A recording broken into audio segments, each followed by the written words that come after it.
Nakakatuwa lang dahil nga sa support na ibinigay ni Loisa Andalio kay Alexa Ilacad sa IG post ni Loisa.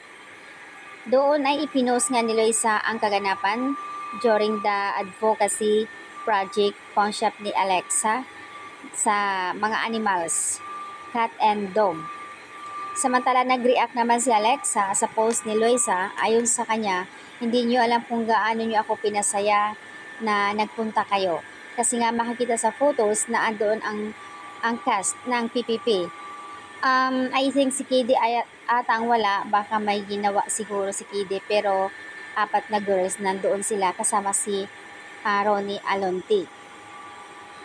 Samantala nagbigay reaction namang ibang netizens na sinasabi nila, "You're my Phoebe man."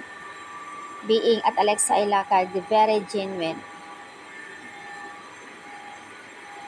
Thank you for the advocacy of these animals. God bless Alexa Ilacad.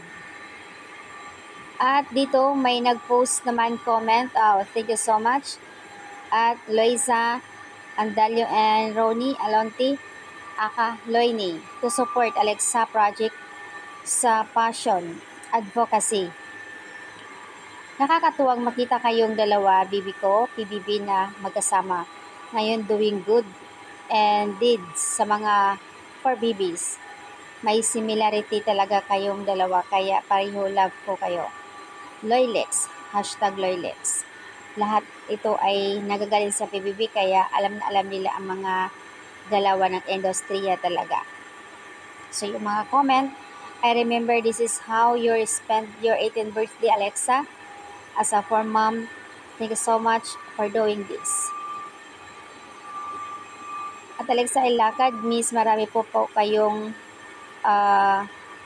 magiging independent rescuers. Sana po tulungan niyo po sila. Marami na pong ambassador dito.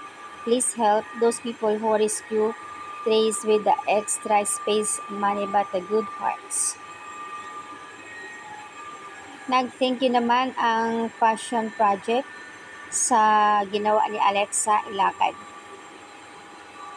So ayan po, nakakatuwa lang dahil grabe ang support ng kasama ni Alexa sa PPP.